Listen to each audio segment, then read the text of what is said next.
नाम जप निरंतर करो। हमारी हाथ जोड़कर प्रार्थना है, इस कलिकाल में अन्य कोई साधन इतनी दम नहीं रखता कि हम परमात्मा प्राप्ति करने में बहुत सहजता पूर्वक सफल हो जाए।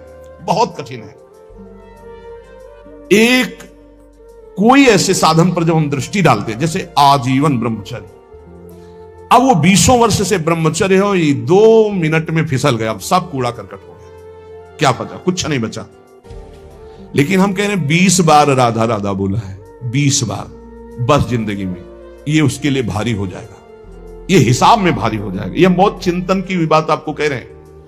बड़े बड़े साधनों को नष्ट करने के लिए एक अपराध काफी, किए सुकृत बहु जन्म के क्षण में दाने खोए। लेकिन नाम जापक हो, अगर आपसे वैष्णव अपराध बन गया तो नाम रुक जाएगा, नाम का प्रताप नष्ट होने वाला नहीं। आपको दंड मिलेगा, आप अपराध किए उसका दंड मिलेगा, पर फिर जैसे 100 नाम में आप रुक गए तो अपराध बन गए आपसे, तो आपको दंड मिलेगा। और फिर आपका जब नाम जब शुरू होगा तो 101 से शुरू होगा, 99 से नहीं। ये नाम की महिमा अमोघ है, ये किसी भी साधन में नहीं है। जैसे आप 50 वर्ष ब्रह्मचर्य रहे और आपका मन कुसंग से बिगड़ गया और आप भ्रष्ट हो गए, तो आपके हाथ कुछ नहीं लगा ब्रह्मचर्य का, कुछ नहीं लगा, सब गया। आप फलाहार रहे, आपसे अपराध कुछ नहीं, उसका सुकृत मिलेगा। खुद तीर्थ याटन के सब सुकृत नष्ट हो जाएंगे, बड़ा स्वाध्याय के अपराध सब नष्ट हो जाएंगे, नाम नहीं नष्ट होगा। ये हम बहुत शोध के कह रहे हैं, इसीलिए नाम के बराबर कोई साधन नहीं रखा गया है। भाव से, कुभाव से, अनख से, आलस से, जैसे बने, राधा राधा राधा राधा राधा राधा राधा, हरि अधीन हो जाएंगे। हरि प्रसन्नता का ही नहीं, हरि अधीनता का ही नाम है राधा। अगर राधा राधा निकल रहा, हरि अधीन, जिसके हरि अधीन है उसके लिए कौन सी दुर्लभ बात रह गई। इसलिए निरंतर राधा नाम रटो, गलती ना होने पावे। अगर गलती हो जाए कोई तो निराश मत हो, नाम ही प्रायश्चित है, नाम जपो और आगे बढ़ो।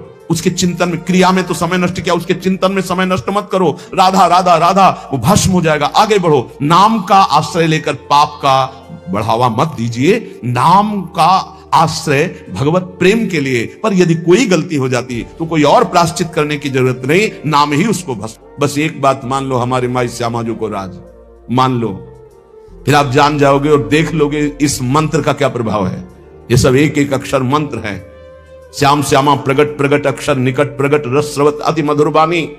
ये हम जो चिल्लाते हैं ना, हमारे माई श्यामा जो को राज, ये कोई साधारण बात नहीं। देख लेना, इसका प्रभाव देख लेना। तुम अपने घर में रहकर ही प्राप्त कर सकते हो। तुम्हारी सामर्थ्य नहीं कि आप हर महीने 2 महीने में वृंदावन आओ। जब आपको भगवान कृपा करे, महारानी जो करुणा करे, तब आ जाओ। वृंदावन आना कोई खिलवाड़ समझते हो? अत्यंत कृपा जब होती है, जिनको वृंदा विपिन है कृपा की नहीं की हो, तब वहां यहां आना, यहां दर्शन करना, यहां रहना हो सकता है। आओगे तो जो पाप ऐसा है वो जलाने लगेगा। कोई विरला ऐसा है जो श्रीधाम वृंदावन में निर्दोष दृष्टि करके भगवत भाव में डूबता है। नहीं, ये राजधानी है, यहां सैनिक नहीं, यहां सुभट है, सेनापति यहां है, यह सर्वत्र काम प्रहार करता है, लेकिन यहां स्वयं काम मौजूद है, क्रोध मौजूद। ये जैसे राष्ट्रपति भवन की विशेष सुरक्षा, ऐसे ये सब भगवत पार्षद है। काम क्रोध लोभ मोह मद मत्सर, इनका घेरा लगा हुआ है। ऐसे प्रवेश थोड़ी होता है चिदानंद वृंदावन धाम में। इन पर पूर्ण विजय प्राप्त वो श्यामाजू के गोरे चरणारविंद की ठसक से होती है। परम शीतल आश्रयामी, जब इन चरणों का आश्रय लेते इतनी शीतलता होती, काम आदि का कोई भी प्रभाव नहीं पड़ता। साधना करके भी इनको निष्प्रभावित नहीं कर पाया गया, और गोरे चरणारविंद की ठसक आते ही ये तिनके के समान हो गए। जो त्रिभुवन विजेता काम क्रोध लोभ है, ये तिनके के समान हो गए। सच्ची मानना, इन गोरे चरणारविंद का एक अद्भुत प्रताप है, जिनको स्वयं अखिल कोटि ब्रह्मांड नायक परात्परीश अपने वक्षा स्थल पर ऐसे प्रकट रखते हैं। हृदयर्पितम, हृदय में अर्पित ऐसे करते हैं। परम शीतलमाश्रयामी, लालजू के हृदय में उनका हम आश्रय लिए। करो मन श्यामाजू सो नेहा। और एक अंदर की बात तुम्हें बताते हैं, हमारी श्री जी कभी किसी भी अपराध पर किसी के ऊपर गुस्सा नहीं होती। इसका दुरुपयोग मत करना, क्योंकि श्री जी तो गुस्सा नहीं करती, पर लाल जो भी थप्पड़िया देंगे जो ज्यादा उद्दंडता करोगे।